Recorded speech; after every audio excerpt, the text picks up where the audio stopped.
Hi అండి. అందరూ బాగున్నారనుకుంటున్నాను. ఇంకా బాగుండాలని మనస్ఫూర్తిగా కోరుకుంటూ welcome back to our channel. ఈరోజు నేను ఒక మంచి వ్లాగ్ అనేది మీతో షేర్ చేసుకుంటున్నాను. అందరూ ఎలా ఉన్నారు? ఏం చేస్తున్నారనేది కింద కామెంట్‌లో చెప్పండి. అలాగే ఎవరైనా కొత్తగా మన ఛానల్‌ని వ్యూ చేస్తూ ఉంటే ఒక్కసారి మన ఛానల్‌లో కంటెంట్ చూసి నచ్చితే లైక్ చేసి సబ్స్క్రైబ్ చేసుకొని డైలీ ఫాలో అవ్వండి. ఈరోజు నేను లంచ్ తర్వాత వీడియో అనేది స్టార్ట్ చేశాను. డైలీ వేర్ సారీస్ అవి అన్నీ కూడా చక్కగా ఆర్గనైజ్ చేసుకున్నాను. ఆ షెల్ఫ్ అంతా కూడా క్లీన్ చేసుకున్నానండి ఇవాళ. పైనంతా కూడా డస్టింగ్ అది చేసేసి చక్కగా షెల్ఫ్‌లో పేపర్స్ అవి మార్చేసుకున్నాను. అయితే ఏంటంటే ఇప్పుడు సమ్మర్ కదా! అన్ని శారీస్ ఈక్వల్‌గా కట్టుకోలేము. ఎందుకంటే కొన్ని సిల్క్ లాగా ఉంటాయి. కొన్ని మండే స్వభావాన్ని కలిగి ఉంటాయి కాబట్టి కొంచెం మెత్తగా, సాఫ్ట్‌గా ఉండే శారీస్‌ని వేర్ చేయడానికి ఇష్టపడుతుంటాను. చాలా చీరలుంటాయి మన దగ్గర, కానీ కొంచెం ఇగ్నోర్ చేసేసి డ్రెసెస్ అని, నైటీస్ అని డైలీ వేసుకోవడానికి ఇష్టపడుతుంటాం. ఎందుకు అంటే అవి కంఫర్టబుల్‌గా ఉంటాయి అని. కానీ మరి చీరలు కూడా కంఫర్టబుల్‌గానే ఉంటాయండి. మనం ఏది ఎలా అలవాటు చేసుకుంటే అది అలాగే అలవాటవుతుంది. ఇప్పుడు డైలీ డ్రెస్‌లోనే ఉంటే బావుంటుంది, ఇది కంఫర్ట్ ఉంటుంది అంటే అది అలాగే కంఫర్ట్‌గానే ఉంటుంది. కానీ మన అమ్మమ్మ వాళ్ళు, అమ్మ వాళ్ళు అంతా గూడా పొద్దంతా అసలు చీరలు కట్టుకునే ఉండేవాళ్ళు. కంప్లీట్‌గా ఇంక నేను వద్దు, కట్టను అనుకున్న శారీస్ ఎవరికైనా ఇద్దామని పక్కన పెట్టేశాను. అలాగే కొంచెం కాటన్, లెనిన్ టైప్‌వి కొంచెం అందుబాటులో పెట్టుకున్నా అనమాట. ఇవి బావుంటాయి గదా! ఇప్పుడు కొంచెం చల్లగా సమ్మరొస్తుంది అని చెప్పేసి కంప్లీట్‌గా నా శారీస్ అన్నీ గూడా ఇలా ఆర్గనైజ్ చేసుకున్నానండి. కొన్ని హ్యాంగర్స్‌కి, కొన్ని షెల్ఫ్‌లో అలాగా. అవి ఇదేంటంటే మనకు తీసుకోవడానికి ఈజీగా ఉంటాయి. అండ్ మనం డైలీ వాటిని వాడుతూ ఉంటాం గదా! నేనైతే ఎక్కువగా శారీసే కడుతూ ఉంటాను. చాలా తక్కువ డ్రెసెస్ వేయడం అనేది. ఎక్కువ శారీస్ అలాగే. ఇంకా తర్వాత ఇదిగోండి మిర్రర్ అంతా గూడా క్లీన్ జేశాను. నాకు బెడ్‌రూమ్‌లో 2 మిర్రర్స్ ఉంటాయి. ఒకటొచ్చేసి డ్రెసింగ్ టేబుల్, ఒకటొచ్చేసి బీరువాకి. అవంతా గూడా ఒకేసారి క్లీన్ జేసుకొని, ఇంకా ఒక్కసారి మనం ఎక్కడైనా డస్టింగ్ మొదలు పెట్టాము అంటే అదంతా స్ప్రెడ్ అవుతూ వస్తూ ఉంటుంది. అందుకని చెప్పి మళ్ళీ ఇల్లంతా గూడా ఒకసారి ఈవినింగ్ అయ్యే టైంలో అంతా గూడా ఊడిచేసి మళ్ళొక్కసారి మాప్ పెట్టేస్తున్నాను. ఈ మాప్ అనేది ఎన్ని సార్లు పెడుతున్నానంటే ఈ మధ్య అయితే డైలీ 2 టైమ్స్ అవుతుందండి. పక్కన కన్‌స్ట్రక్షన్ జరుగుతుందనమాట అందుకని. అలాగే ఇదిగోండి టీ టైంలో కొంచెం పిల్లలకి స్నాక్ ఐటెమ్‌లా ఇలా చేసి పెడదాం స్కూల్ నుంచి వచ్చే వరకు అని చెప్పి ఇదొకటి చేస్తున్నాను. ఇది సేవ్ అండి. మనం శనగపిండితో చేస్తూ ఉంటాం గదా! అది శనగపిండి బేసన్‌లోకి తీసుకొని అందులో కొంచెం ఉప్పు, పసుపు వేశాను. ఇదేంటంటే వాముని నేను దంచాననమాట కొంచెం చిన్న రోల్లో. అదేంటంటే మనం అలాగే వేసామనుకోండి, ఆ సేవ్ చేసే బిళ్ళ ఏంటంటే హోల్స్ చాలా చిన్నవిగా ఉంటాయి. మళ్ళీ ఈ వాము అనేది అందులో ఇరుక్కొని సరిగ్గా రాదు. అందుకని చక్కగా దాన్ని పొడి చేసి జల్లిస్తాను. అప్పుడు కొంచెం సాఫ్ట్‌గా ఉంటుంది. మొత్తం కూడా పిండంతా ఒక్కసారి అలా కలిపేసుకొని, వాటర్ క్వాంటిటీ ఎంతైతే పడుతుందో చూసి ఇంక అంతా కూడా చక్కగా కలిపేసుకోవడమే. ఇదేంటంటే ఇటు బజ్జీ పిండిలాగా ఉండదు, అటు చపాతీ పిండిలాగా ఉండదు. మిడిల్‌లో ఉంటుందనమాట. అలా వాటర్ అడ్జస్ట్ చేసుకుంటూ మంచి ఒక పేస్ట్ లాగా తయారైపోవాలి. ఇంకా సేవ్ అంటే తెలుసు గదా! చాలా చిన్న హోల్స్‌ది మనం యూజ్ చేస్తాము. ఈ మురుకులు పావుకంతా గూడా లోపల కొంచెం ఆయిల్ అనేది అప్లై జేశాను. అలాగే ఇంక ఈ పిండినంతా ఇందులో వేసేయడమే. చాలా బావుంటుంది. చాలా తక్కువ ఇంగ్రీడియెంట్సే. మనకి ఎక్కువగా ఇది స్వీట్ షాప్‌లో దొరుకుతూ ఉంటుంది గదా! సేవ్ అంటారు దీన్ని. నేను తీసుకున్న పిండితో ఒక 5 రౌండ్స్ వచ్చాయన్నమాట అట్లాగా. ఇప్పుడు ఒకసారి పెట్టామనుకోండి కడాయిలో ఒక 5 రౌండ్స్ అలా వచ్చాయి. చాలా ఈజీగా ఉంటుంది. చాలా టేస్టీగా గూడా ఉంటుంది. బూందీ కలుపుకున్నా గూడా ఇందులో బావుంటుంది. అంత పెద్ద వంటలు నాకు రావు గానీ, ఇలా సేవ్ ఇలాంటి చిన్న చిన్నవైతే నేను చేయగలను. అలాగే మురుకులు గానీ, ఇంకా అరపప్పలు అలాంటివవి బాగా చేస్తూ ఉంటాను. రీసెంట్ డేస్‌లో ఫెస్టివల్ టైంలో చేశాను. పిల్లలు బాగా ఇష్టంగా తిన్నారు. మళ్ళీ అడుగుతూ ఉన్నారనమాట. సరే ఇంకొక రోజు వీలు చూసుకొని వీళ్ళకి చేసి పెడదామని అనుకున్నా. బీట్రూట్ కొంచెము అలా వేసి కొంచెం హెల్తీగా చేయాలి అని అనుకుంటున్నాను. ఇంక ఇప్పటికైతే ఇంతవరకు చేశాననమాట. ఇప్పుడు వీళ్ళు కొంచెం తినగా మళ్ళీ స్కూల్‌కి స్నాక్స్‌కి అలా ఏమైనా యూజ్ అవుతుందేమో అని చెప్పేసి పక్కన పెట్టాను. దీంట్లో ఏంటంటే చక్కగా మనం కొంచెం పల్లీలు ఫ్రై చేసి, పుట్నాలు అలా వేసినా గూడా బావుంటుంది. నేనైతే ఫైనల్‌గా కొంచెం కరివేపాకును అలా వేయించి పెట్టాననమాట. అది క్రిస్పీగా భలేగా ఉంటుంది.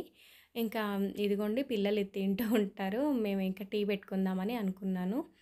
ఏంటంటే ఇప్పుడు కొంచెం మనకు ఎండాకాలం స్టార్ట్ అయింది అంటే వేడి జలుబనేది స్టార్ట్ అవుతూ ఉంటుంది ఒక్కొక్కరికి. ఆ శరీర తీరుని బట్టి కొంచెం మనం టీలో ఆహ్, అల్లం ఒకటి, అలాగే సొంఠి ఒకటి వాడితే చాలా మంచిది. టీ గూడా ఆల్మోస్ట్ ఇంకా తగ్గించేసేయడమే. ఎందుకంటే ఎక్కువగా రాగి జావలు, పళ్ళ రసాలు, మజ్జిగలు ఇలాంటివి తీసుకోవాలి ఈ టైంలో. కానీ టీ అలవాటనేది మానలేం కాబట్టి ఏదో ఒక టైంలో కనీసం ఒక గ్లాస్ అయినా తీసుకోవాలి అని అనిపిస్తుంది. ఈ స్పెట్స్ చాలా బావున్నాయి. మా వారు తీసుకున్నారంట. కంప్యూటర్ సిస్టమ్ గానీ, అలాగే మొబైల్ కానీ ఎక్కువ టైం చూసినా గూడా దీనివల్ల ఎఫెక్ట్ అవ్వదు. ఇంకొకటి మనం సమ్మర్‌లో ట్రావెల్ చేస్తూ ఉంటాం. అంటే బైక్ డ్రైవింగ్ చేసే వాళ్ళకు చాలా హెల్ప్ అవుతుంది. ఇంకా ఊరికే నేను అలా పెట్టుకొని చూస్తున్నాను. నాకు భలే ఇష్టం కానీ ఎప్పుడూ ఆ అవకాశం రాలేదనమాట.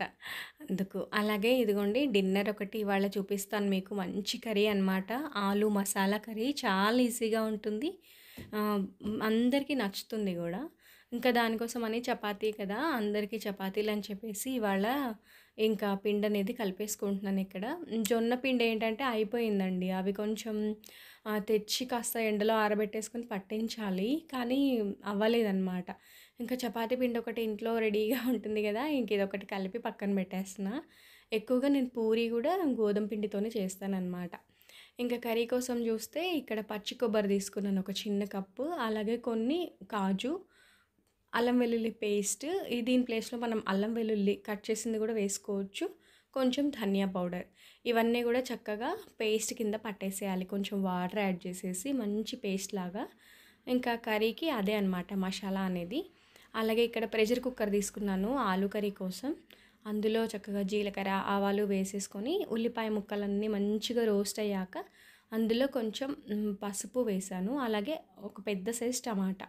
ఇది కూడా బాగా పండింది తీసుకుంటే బావుంటుంది.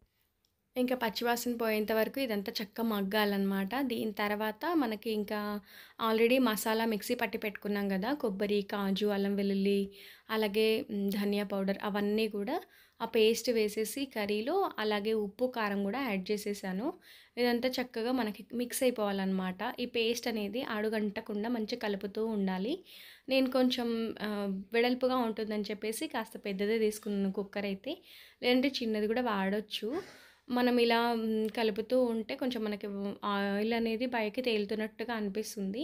అందులో కొంచెం మంట చిన్నగా పెట్టేసి కొంచెం పెరుగు యాడ్ చేశాననమాట. దానివల్ల కర్రీ అనేది గ్రేవీగా అలాగే క్రీమీ టెక్స్చర్‌లో వస్తుంది.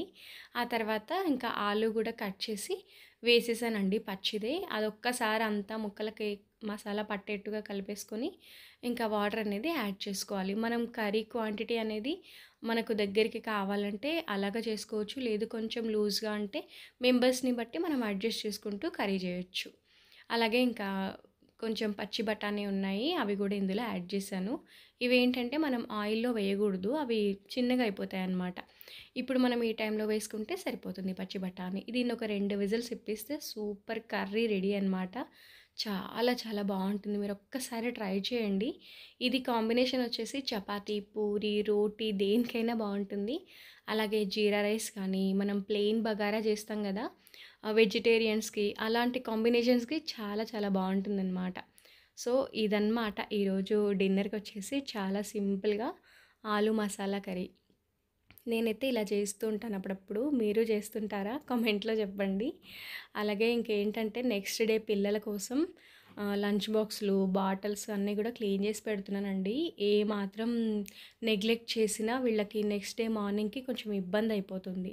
అలాగే వంట తర్వాత కిచెన్ గట్టంతా క్లియర్ చేసేసి, గిన్నెలవన్నీ కడిగేసి, ఇంకా ఫైనల్‌గా వాటర్ బాటిల్స్, బాక్సెస్ అన్నీ కూడా కడిగేసా. వీటిని ఏంటంటే కొంచెం ఒక టవల్ వేసేసి వాటిపైన పెట్టాననుకోండి, వాటర్ ఏదైనా ఉన్నా అబ్జర్వ్ చేసేస్తుంది. అలాగే మార్నింగ్ టైం ఏంటంటే హడావిడిగా ఉంటాయి కదా పనులు, వెతుక్కునే అవసరం అనేది ఉండదు. ఇంకా అన్నీ ఇక్కడే ఉంటాయన్నమాట. అలాగే ఇంకా పిల్లలు మార్నింగ్ వచ్చి ఇంకా బాటిల్స్ నింపేసుకుంటారు. అలాగే నేనొచ్చేసి బాక్సులు అవి పెట్టేస్తూ ఉంటా. సో, ఇలా కొన్ని పనులని మనం మేనేజ్ చేసుకుంటూ కొంచెం రేపటికి డిస్టర్బెన్స్‌గా ఉండకుండా కొంచెం ప్రొడక్టివ్‌గా ఇలాంటివి ఆలోచిస్తూ ఉంటాను. అలాగే వీళ్ళకి నాప్కిన్స్ గూడా అన్నీ అందుబాటులోనే పెట్టేసుకున్నా. ఇంకా వంట అది అయ్యాక గిన్నెలవి కడిగేసాను గదా! కొంచెం అంతా గూడా క్లీనింగ్ అనమాట. ఒక్కసారి అలా కిచెన్ గట్టు గానీ, స్టవ్ గానీ అలా ఒక వైప్ అనేది చాలా మంచి గుడ్ ఫీల్‌నిస్తుంది. అలాగే మనం ఈ క్లీనింగ్ అనేది ఎప్పుడప్పుడు చేసుకోకపోతే ఏంటంటే చీమలని, అలాగే బొద్దింకలనేవి పెరిగిపోతూ ఉంటాయన్నమాట. ఆల్మోస్ట్ మనం ఎంత నీట్‌గా పెట్టుకున్నా ఎక్కడో ఒకటి కనిపిస్తూ ఉంటుంది. కానీ అది కూడా రాకుండా ఉండాలి అంటే మనం ఈ మాత్రం జాగ్రత్తలు తీసుకోక తప్పదు మరి. సో, ఇలా ఇదిగోండి ఎంత నీట్‌గా ఉందో స్టవ్ అనేది. నెక్స్ట్ డే మార్నింగ్ చాలా ఫ్రెష్ వైబ్స్‌తో బావుంటుందనమాట. అలాగే నైట్ టైమ్ స్కిన్ కేర్ కోసం నేను అప్పుడప్పుడు ఇలా చేస్తూ ఉంటాను. అది మీతో షేర్ చేసుకుంటున్నా. ఒక 1 స్పూన్ వచ్చేసి షుగర్ తీసుకున్నాను. అలాగే ఒక టమాటాని సగానికి కట్ చేశాననమాట. ఇది చాలా సార్లే చూయించాను అనుకుంటాను. బట్ ఈరోజు మళ్ళీ చేశాను కాబట్టి వీడియోలో ఇంక్లూడ్ చేశా. జస్ట్ దీన్ని ఇలా డిప్ చేసేసి స్కిన్ అంతా కూడా అంటే ఫేస్ పైన, నెక్‌కి ఆ ట్యాన్ అనేది రిమూవ్ అవుతుందనమాట దీనివల్ల. ఒకసారి, 2 సార్లు అలా రబ్ చేసేసి ఫైనల్‌గా కడిగేసిన తర్వాత ఫేస్ అనేది చక్కగా మాయిశ్చరైజర్ రాసుకుంటే ఇంకా స్కిన్ కేర్ అనేది అయిపోతుంది. మరి ఇదండి ఇవాల్టి ఈ వీడియో. వీడియో ఇంతవరకు చూసారంటే నచ్చే ఉంటుంది కదా!